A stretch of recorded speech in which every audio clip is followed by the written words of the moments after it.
신변입니다. 잡기입니다. YTN 라디오 이동희 유충연성부 2부 신변잡기 시간이 돌아왔습니다. 신유진 변호사, 장영진 기자 나왔습니다. 어서 오십시오. 안녕하십니까. 8살 여아를 잔혹하게 성폭행해서 세상을 떠들썩하게 했던 아동 성폭행범 조두순이죠. 네. 조두순의 얼굴이 한 TV 프로그램을 통해 공개됐다고 하는데 그러면 그동안 한 번도 조두순의 얼굴이 공개된 적이 없습니까? 예, 그동안에는 이게 법적 근거가 없었죠. 그래서 조두순의 얼굴을 직접 공개하지는 못했습니다. 그리고 사실 공개하고 싶은 마음은 많았겠지만 여러 가지 송사에 얽힐 수 있었기 때문에 공개하지 않았었는데요. 이번에 공개된 사진도 젊은 시절의 사진인데다가 흑백 사진입니다. 이 범죄를 저지를 때 50대였기 때문에 아마 그때 모습과도 많이 다를 것으로 보입니다. 그렇지만 글쎄요, 어쨌거나 이번이 처음인 것만은 분명합니다. 예. 법적 근거가 없었다고 했는데 TV에서 이렇게 공개하는 것은 법적 근거가 있습니까? 사실 이 피의자 신분일 때 얼굴을 공개하는 게 최초로 논의된 게 2009년도 강호순 씨 사건을 계기로 있었던 일이고요. 그 다음에 2010년도에 특정 강력범죄처벌법 피의자 얼굴 공개법이 개정이 됐습니다. 그런데 이 사건은 2008년도에 있었던 일이고 그때 공개를 하지 않았기 때문에 지금까지 공개를 계속할 수 있는 법적인 근거가 없었던 거고 이미 지금은 확정 판결이 받고 내년에 출소를 앞두고 있는 상황에서 프로그램에서 공익을 위해서 도저히 안 되겠다 싶어서 범죄자의 초상권이 뭐가 중요하냐 아니면은 이것을 논란으로 삼는 것도 괜찮다. 예. 국민의 안전이 더 중요하다라고 해서 공개를 한 거죠. 근데 법이 법이 미비돼서 그랬다고 하는데 네. 그전 과거 네. 90년대 이런 때는 다 공개했었거든요. 그러니까 그 부분이 좀 애매합니다. 왜냐하면 이게 조두순 사건 같은 경우에는 그 범죄가 발생했을 때 공개가 된 게 아니고요. 이 문제가 조두순 사건이 문제가 됐던 것은 이 조두순 씨가 12년밖에 선고를 안 받았다는 게 문제가 되면서 알려지게 됐거든요. 그러면서 이게 공개하기도 애매하고 안 하기도 애매하고 하면서 그러니까 사실 발생했을 때 공개를 했다면 오히려 간단했었어요. 그런데 이미 한창 지난 다음에 이게 문제화가 됐기 때문에 이게 공개를 할 것인가? 말 것인가를 두고 논란을 벌일 수밖에 없었던 걸로 보입니다. 근데 90년대에 그냥 다 공개된 건 아니에요. 이게 포토라인 있잖아요. 경찰 포토라인에서 정식으로 이제 마스크를 쓰지 않고 화면이 나온 거는 강호순 때부터 그렇게 이렇게 된 거라서 그 전에도 다 마스크 쓰고 모자 쓰고 막 그렇게 나왔을 거예요. 예. 네. 많이 지존파 사건 이런 사건 다 공개가 됐었잖아요. 체포됐을 그렇죠. 때부터. 지존파 사건 같은 경우에는 웃음 때문에 미묘한 웃음 때문에 정말 많이 논란이 됐었습니다만 그러니까 그 당시만 해도 기준이라는 게 없었어요. 예. 그래서 제가 여쭤본 거예요. 예. 자, 그런데 성범죄자 알림 2를 통해서 사진이 공개되지 않습니까? 그렇죠. 그러니까는 모든 분들이 인터넷을 통해서 얼굴을 볼 수가 있는데 자신이 컴퓨터를 통해서 보는 거는 상관이 없는데 이거를 다른 쪽으로 퍼뜨리면 또 이게 안 된다면서요. 네, 그러니까 이게 아동청소년 성보호법 55조에서는 이런 거 유포행위를 금지하고 있고요. 네. 65조에서는 5년 이하, 5천만 원 이하, 심지어 처벌까지도 규정하고 있는데 이게 저는 솔직히 이걸 보면서도 아동청소년 성보호에 관한 법이냐, 성범죄자의 보호에 관한 법이냐, 좀 이런 의문이 들 정도예요. 네, 사실 그렇습니다. 그러니까 사실 제가 최근에 한 2건 정도 이 성범죄자가 인근에 살고 있다는 통지서를 받았어요. 깜짝 놀랐거든요. 그런데 그 통지서를 들고 옆집에 가가지고 이거 보셨어요라고 하면 안 된다고 그러더라고요. 예. 그래서 되게 너무 당황해가지고 그런데 더군 문제는 뭐냐면은 성범죄자들이 실제로 이렇게 이웃 주민들이 정보를 공유하는 거에 대해서 문제 제기를 하는 경우가 제법 있다고 하는 게 문제인 것 같거든요. 그래서 이게, 과연 이게, 정말 청소년들을 보호하기 위한 법률인지, 선량한 시민들을 위한 보호하기 위한 법률인지, 또는 정말 개인 정보라는 미명하에 범죄자를 보호하는 법률인지, 사실 좀 모호하다는 생각이 듭니다. 예, 알겠습니다. 좀 우리 사회에 논의가 더 필요할 것처럼 보이고요. 아까 장 기자가 잠깐 언급했는데 조두순이 12년밖에 안 받았다. 그게 문제다. 이거는 가장 큰 실수는 검찰이 한 겁니까? 근데 이 부분에 대해서는 당시에 지금은 무기 또는 7년 이상인데 그 당시에는 무기 또는 5년 이상이었어요. 네. 근데 이 양형 기준이 양형위원회에 정해진 양형 기준에 의하면은 이게 우리나라에서 무기 또는 5년 이상이라고 하더라도 뭐 몇십 년 이렇게 내리질 않잖아요. 그렇죠. 근데 또 문제는 주치 감경을 했다는 것 때문에 이게 비판이 굉장히 많은 거예요. 근데 주치 감경을 하면은 그 5년 이상인 경우에 5년이 30년까지인데 그럼 한 번 하면 15년이 15년 되잖아요. 그러니까 12년이면 사실은 그 양형 기준에 의해서는 가장 최고형을 내는 거죠. 사실 그래요. 이게 제일 문제가 되는 게 그렇습니다. 우리나라가 이 조두순 사건을 계기로 해가지고 성범죄자에 대한 처벌이 많이 강화됐어요. 그러면서 적극적으로 좀 처벌하고 양형도 길어져야 된다. 그리고 이 성범죄자가 사실 한 번만 범죄를 저지르는 게 아니라 이 사람들은 상습적이고 거의 질병에 가깝다라는 인식의 전환이 되는 시기가 바로 조두순 사건이었거든요. 그러다 보니까 이 조두순 사건을 기점으로 해서 그 이전 사건은 많이 보호를 못 받고 그 이후 사건부터 보호를 받게 됐는데 자 바로 그 조두순이 이제 내년에 출소를 한다는 것이 이제 국민들한테는 큰 충격적으로 와닿는 거죠. 그래서 저는 이 주치 감경을 떠나서 우리나라의 그 양형이 특히 이렇게 잔혹한 성범죄인 경우에도 너무 저는 약하다고 보여져요. 많이 약하죠. 그래서 외국 사례를 보면은 뭐 미국 같은 경우는 최소 이런 경우 25년에서 사형까지도 가능하고 영국 같은 경우는 무기징역을 선고한다고 그렇죠. 해요. 그리고 뭐 이란 같은 경우는 뭐 공개 총살형, 돌팔매형이죠. 예. 공개 총살형까지도 선고하는데 우리나라 겨우 12년형 가지고 저는 이 처음부터 이 선고형 자체가 우리나라 너무 약하다. 특히 이 성범죄에 대해서 그동안 우리나라가 너무 지나치게 관대했다는 생각이 들더라고요. 제가 이제 처음 기자 생활을 할 때 그 깜짝깜짝 놀랐던 것이 6개월 전에 봤던 성범죄자가 또다시 성범죄를 저질러 가지고 판결문에 올라와 있는 거예요. 깜짝 놀랐는데 그게 그런 성범죄가 한 대여섯 번 반복돼야지 겨우 시정이 나오더라고요. 맞아요. 15년을 검찰에 구형했고 재판이 판사가 12년형을 때렸는데 문제는 당시 검찰이 항소를 안 했다는 것이고 또 검찰의 잘못이 이 조두순에게 형법상 강간치상을 적용했는데 5년 이상이잖아요. 네. 그런데 성폭력법상 13세 미만 아동 강간죄는 무기 또는 7년 이상이란 말이죠. 네. 이 두 번째 걸 적용해야 되는데 앞에 걸 적용하는 바람에. 근데 그 부분이 있습니다. 왜냐하면은 이제 10년 이상의 형이 선고됐을 때는 검찰이 양형 부당을 이유로 상고를 하면 안 된다라는 그런 판례가 있어요. 사실은 지금도 그 판례는 유지되고 있습니다. 그렇기 때문에 검찰이 잘못했다라고 보기에는 사실 아니요. 처음부터 잘못한 거죠. 잘못. 구형할 때 법률 적용할 때 그렇죠. 예. 혐의를 그 성폭력법상 13세 미만 아동 강간죄를 했어야 되는데 일반 형법상 강간치상죄를 적용했기 때문에 최초에 검찰이 잘못했다 이렇게 보여지는 것이고요. 네, 제가 찾아본 바로는 그게 그 아동 청소년 보호법 말씀하시는 거죠? 그 13세 미만 아청법이. 네네. 그 아청법이 2008년도 당시에는 청소년 성보호법이어가지고 그 부분이 약간 아마 좀 더 애매했어요. 예. 그래서 그 당시에 많은 분들이 헷갈려했던 부분도 있어요. 네. 그래서 근데 제가 검찰이 잘못을 자꾸 지적하냐면 당시 경찰이 성폭력법으로 송치했는데 검찰이 일반 강간으로 바꿔버렸거든요. 그래서 경찰보다도 검찰이 법을 모르는 거 아니냐 이런 비판이 당시에도 있었다. 이런 점을 다시 한번 지적하는 거고요. 문제는 이 조두순 같은 사람은 출소하면 또다시 재범 위험이 있단 말이죠. 이걸 어떻게 하냐 이 문제가 있지 않습니까?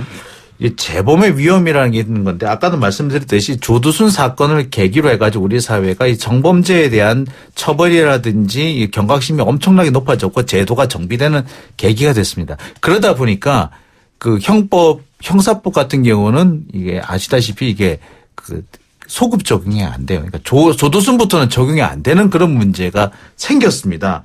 근데 재범의 위험성은 매우 높다고 보고요. 이 조두순 같은 경우에는 이게 사이코패스 검사에서도 사이코패스 기준을 훌쩍 넘은 것으로 알려져 있어요. 그래서 이런 사람들 같은 경우는 재범의 위험성이 있기 때문에 위험성이 있음에도 불구하고 현행법상으로 이 사람을 통제할 수 없다는 게 가장 문제고 그러다 보니까 피해자들이 그 피해자인 우리 그 나영이라고 알려져 있는 그 피해자가 공포에 떨 수밖에 없는 그런 상황이 된 것 같습니다. 예. 하여튼 이 부분도 관계 당국이 잘 살펴봐야 될 것 같고요. 직권남용과 공직선거법 위반 등 혐의로 재판에 넘겨진 이재명 경기도지사 오늘 결심 공판이 열렸죠. 검찰이 방금 구형을 했네요. 네. 직권남용과 관련해서는 징역 1년 6월 그다음에 공직선거법 위반과 관련해서는 벌금 600만 원을 구형해 달라고 얘기했습니다.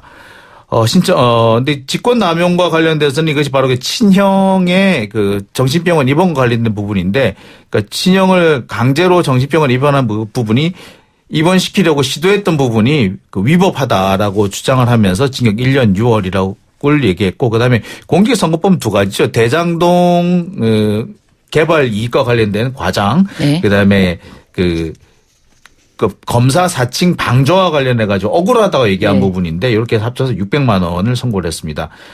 이대로만 선고가 된다면은 이재명 지사는 지사직을 상실하게 예. 됩니다. 네. 지금 선거법 위반 600만 원 구형했는데 100만 원 이상이 판결이 나면 지사직을 상실하는 것이고요. 네. 직권 남용 혐의 같은 경우에는 어떻습니까? 이거는 징역형이 나오면 예, 집행유예만 나와도 예, 상실하게 됩니다. 예. 어떻게 검찰의 구형 어떻게 보셨어요? 검찰이야 뭐 이렇게 구형할 수 있는 거죠. 근데 그 공직선거법 위반으로 벌금 600만 원을 구형했다라는 것은 뭘 말하냐면 사실 본인들도 약간 좀 자신이 없다라고 볼 수 있을 것 같아요. 그런 의미로 보여집니다. 보통 공직선거법 위반으로 1,000만 원 이상을 구형을 하거나 아니면은 징역형을 구형을 하는데 벌금 600만 원이다라 얘기하는 거는 사실 검찰도 공직선거법과 관련해서 크게 자신이 없다 이렇게 그렇게 보이는 것 같습니다. 좀 제가 볼 때는. 예. 그럼에도 불구하고 100만 원 이상 형은 무조건 네. 구형을 해야지 또 기소를 했던 그 체면이 있잖아요. 그러니까 이렇게 구형을 한 것 같습니다. 직권남용죄는 어떻게 보세요? 글쎄, 직권남용 부분은 사실 요즘 제일 문제가 되는 부분이잖아요. 사실 요즘 이게 조현병 때문에 사실 범죄를 일으키는 사람들이 많아가지고 그것 때문에 논란이 되고 있고 지자체나 경찰이 제대로 대응하지 않았다라는 점 지적되지 않습니까? 네. 그러면서 보자면 이재명 지사 건의 경우에는 사실 지자체가 적극적으로 대응한 부분, 제대로 대응한 부분이기 때문에 이 부분에 대해서는 이재명 지사가 할 말이 좀 많을 것 같습니다. 그래서 이재명 지사가 최근에 그 진주 사건 관련해서도 SNS에 글을 게시하기도 했는데, 근데 이게 그 친형이 아니라 아예 타인이었으면은 그렇죠. 굉장히 어떻게 보면은 뭐 칭찬을 받을 수도 있는 위험에서 구했다라고 할 수 있는데 친형과 여러 가지 문제가 있다 보니까 이게 오히려 직권남용죄까지 거론이 되고 이거로 인해서 재판까지 받게 된 것 같습니다. 예. 그런데 뭐 이명박, 김기춘, 최경환 과거 직권남용으로 재판받던 사람들이 뭐 거의 다 무죄 나오기도 해가지고 네. 직권남용죄가 어느 정도까지 뭐 혐의가 입증하기가 그렇게 쉬울 것이냐 이런 논란도 있는 것 같은데 일단 검찰이 1년 6월을 구형했으니까 재판 결과를 두고 봐야 될 테고 언제 결과 납니까? 다음 달 납니까? 5월 말 정도에는 나지 않을까 네. 싶어요. 보니 이게 선거법 같은 경우는 6월 10일까지 이번에 선고를 해야 되는 것이 법정 기간이기 네. 때문에 5월 말쯤엔 나지 않을까 싶습니다. 네. 보통 한 달 전에 마지막 결심을 하고 한 달 후에 선고를 하니까요. 예. 네. 근데 저희가 아까 집행유예나 혹은 벌금 100만 원 이상이면 지사직이 박탈된다고 하는데 그거는 마지막 3심 결과가 나와야 되는 거죠. 사실 그렇죠. 네. 확정이 되어야 되니까요. 네. 그래요. 확정될 때까지 시간이 꽤 오래 걸리겠네요. 꽤 오래 걸리죠. 알겠습니다. 두 분 선거 어떻게 예상하십니까? 글쎄요, 제가 볼 때는 그 선거법 위반 부분은 무죄 쪽이 좀 저는 가깝다고 봅니다. 이 대장동 그 개발 이익 부분은 사실 이 비슷한 사례로 많은 분들이 기소가 됐지만 유죄가 선고된 사례가 극히 드뭅니다. 그런 부분이 있고요. 그 다음에 이제 그 검사 사칭 방조. 보통 우리 검사 사칭이라고 돼 있는데 사실은 검사 사칭 방조입니다. 다른 사람이 검사 사칭을 하는 걸 옆에서 가만히 보고서 막지 않았다. 이 부분인데 이 부분에 대해서 나는 좀 억울하다. 그러니까 억울하다가 얘기를 한 부분이거든요. 억울하다는 얘기를 못 할 수는 없거든요. 그렇기 때문에 이 부분에 대해서는 사실 제가 볼 때는 무죄 쪽이 가까워 보이는데 그 친형의 이 강제 입원과 관련해서는 이 부분에 대해서는 조금 좀 제가 볼 때는 좀 애매한 부분이 있어요. 예. 그래서 판단하기에 따라서 좀 달리 볼 수 있을 것 같습니다. 예, 신유진 변호사. 네. 그 진단을 요청했다. 근데 진단을 요청한 게, 과연 도지사로서 입김이 들어갔느냐. 네, 요거 가지고. 성남시장으로서. 네, 그렇죠. 성남시장 죄송합니다. 네. 몇 번이나 불러서 얘기를 했던 것들이 사실 인정이 됐는데 나는 진단을 요청했다라고 했고 이게 시장으로서 이 부분을 할 수 있는 거 아니냐라는 그 문의를 한 것 뿐이다라고 하는데 이 부분에 대한 판단이 좀 어떻게 되어올지 네. 좀 걱정스러운 부분이 있습니다. 그 판단을 묻는 거예요. 변호사가 어떤 결과가 나올 것 같냐고. 좀 이 부분은 잘 몰라요? 네, 명쾌하게 대답드리기가 어렵네요. 네. 판사 마음입니다. 네. 이거는 솔직히 말씀드리면 명쾌하게 대답드리기가 어렵네요. 알겠습니다. 자, 정치권 얘기로 넘어가 보죠. 국회가 사보임 문제로 시끄러운데 일단 사보임이 뭡니까? 오늘 이 실검에도 사보임이 올라왔던데 사보임 뜻이 뭐예요? 사임시키고 보임하는 걸 한마디로 말해서 사보임. 사임하고 보임. 그러니까 교체죠, 교체. 예. 네. 그래요. 이 사보임으로 굉장히 시끄러운데 오늘 문희상 의장이 사보임을 허가했죠? 네, 바로 문제가 된 사람은 바른미래당의 오신환 의원인데요. 지금까지 법사위원인 동시에 사법개혁 특별위원회 위원으로 활동을 해왔습니다만 이번에 사법개혁 특별위원회 위원회에서 제외되고 그 자리를 최이배 의원이 들어가는 것으로 되어 있습니다. 이게 이제 바른미래당의 입장이고요. 이렇게 바꿔달라고 오늘 바른미래당이 신청서를 냈고 문희상 의장이 이 사보임을 허가를 했습니다. 이와 관련해 가지고 바른미래당의 일부 의원들하고 그다음에 자유한국당이 격렬하게 반대하고 있습니다. 예. 근데 뭐 사보임 허가가 적절했느냐 적절하지 않았느냐는 조금 뒤에 가서 얘기하기로 하고 일단 오늘 자유한국당이 그 사보임으로 대체될 최이배 의원 사무실에 들어가서 네. 바리케이트를 치고 못 나오게 했지 않습니까? 네. 그래서 최이배 의원이 뭐 111도 부르고 네. 119도 부르고 네. 뭐 그랬었던 것 같은데 네. 조금 이해가 안 가는 게 이 국회 선진화법 때문에 이런 일이 벌어진 거잖아요. 네. 그런데 국회 선진화법은 누가 주도적으로 만들었냐면 지금 자유한국당이 자신이 네. 만들었던 거고 네. 그때 이렇게 하자고 했던 이유가 더 이상 국회가 폭력으로 얼룩져서는 안 된다. 그렇죠. 우리 대화를 하자. 네. 이래서 이 법을 만들었는데 지금 거기 가갖고 바리케이트 치고 못 나가게 한다면 이 법을 만드는 의미랑 완전히 퇴색되는 거 아닙니까? 그건 이해할 수가 없는 일인 것 같아요. 그렇죠. 다 만들 때는 필요하니까 만들고 그거를 반대로 자기들이 이제 반대하는 부분에 대해서 진행하려고 하니까 역시 몸싸움으로 똑같이 과거로 회귀하는. 몸싸움 하지 말자고 만드는 법인데 그걸 막자고 또 몸싸움을 한다는 것은 좀 이해가 안 되는데. 그래요. 자, 그럼 문희상 의장의 사보임. 자유한국당은 국회법을 위반했다. 그렇기 때문에 안 된다라고 하는데 어떻게 되는 겁니까? 이 국회법을 위반했다는 부분이 참 이게 해석의 여지가 있습니다. 뭐라고 돼 있냐면은 그러니까 임시국회 회기 중에는 사보임이 안 된다라고 돼 있어요. 자, 그래서 지금 임시국회니까 사보임하면 안 된다. 여기까지 자유한국당 주장이 맞네요. 예. 네. 그런데 이제 문제는 뭐냐면 당시 법을 제정을 할 때 이제 그 제정 취지를 보면은 그 사보임을 하긴 하는데 한 번 정도만 하면 되지 2번, 3번 막 하면 안 된다. 이런 취지로 하자라고 또 그 당시 제정 취지는 그렇게 돼 있어요. 그러니까 제정 취지에 보자면은 그 지금 현재 그 더불어민주당이라든지 다른 그 여당 민주당 쪽 얘기가 맞는 반면에 또 문헌상의 해석으로 보자면 자유한국당 얘기가 또 맞다 이렇게 볼 수 있는 거예요. 그런데 지금 민주당이 주장하는 거 국회법에 위반되지 않는다고 하는 것은 국회법 48조 6항 네. 제일 마지막에 뭐라고 적혀 있냐면 다만이라고 적혀 있거든요. 네. 그러면서 위원이 질병은 아니니까. 근데 질병 등 부득이한 사유로. 그러니까 지금 자유한국당을 제외한 다른 당은 여기 등 부득이한 사유 네. 이거를 할 수 있지 않느냐 네. 이렇게 얘기하고. 근데 이 국회법 48조 6항의 제정 배경을 한번 살펴봐야 되는데 이제 좀 말씀을 드리자면은 이 법이 원래 있었던 법이 아니라 2003년도 2월 3일에 들어간 법이에요. 근데 이 법이 어떻게 들어가게 됐냐면은 예전에 2002년도에 당시 김홍신 의원이 지금 이 상황과 똑같아요. 똑같았죠. 네, 똑같아서 이제 자신이 속해 있는 위원회에서 나는 반대를 하겠다. 당론과 다른 결정을 하겠다. 표결을 던지겠다라고 하니까 바로 김용신 의원을 사보임을 시켰어요. 사보임 시키니까 국회의장이 똑같이 허락을 했고 승인을 했고 이렇게 해서 통과가 됐거든요. 그런데 이때는 이 법이 없어 48조 6항이 없었거든요. 그러니까 그래서 김홍신 의원도 권한쟁의 청구를 하고 가처분 신청도 다 했거든요. 그런데 헌법재판소가 이렇게 판단했어요. 당론에 위반되는 의견을 제시할 때는 당대표가 그 당론에 부합할 수 있도록 사보임 행위를 할 수 있다. 그래서 이거는 위배되지 않는다. 국회법상 위배되지 않는다라고 헌법재판소가 판단을 내리니까 국회의원들이 그러면 우리 개인의 의견이 이렇게 헌법재판소의 판단에 의해서 바뀔 수도 있고 관철되지 않을 수 있다면 국회법을 넣어놓자. 우리 개인의 의견을 끝까지 관철할 수 있는 법을 넣어놓자라고 해서 이 48조 6항을 사실 넣어놓은 거예요. 그런데 원칙과 예외가 있고 말씀해 주신 거는 장 기자님 말씀해 주신 거 원칙이고 작가님께서 말씀해 주신 거는 예외. 다만 이 부분인데 이 제정 취지를 보면은 다만 질병 등 부득이한 사유로 하라고 할 때는 아마 질병 등 하면은 부득이한 사유는 그 앞에 꾸며주는 말과 동일한 정도의 사유, 개인의 일신상에 마치 사유인 것처럼 되어 있지만 그래도 법 해석상 문헌상 보면은 부득이한 사유인 경우에는 사보임할 수 있다라는 거거든요. 그렇기 때문에 반드시 국회법 위반이라고 볼 수는 없다고 보여집니다. 치열하네요. 네, 이 부분은 사실 치열합니다. 이게 어떻게 해석하느냐의 문제이기 때문에. 그리고 재밌는 것은 이 국회법이라는 게 해석도 그 헌법재판소도 해석의 기준을 어디에서 받느냐면 국회의원들의 합의에서 찾아요.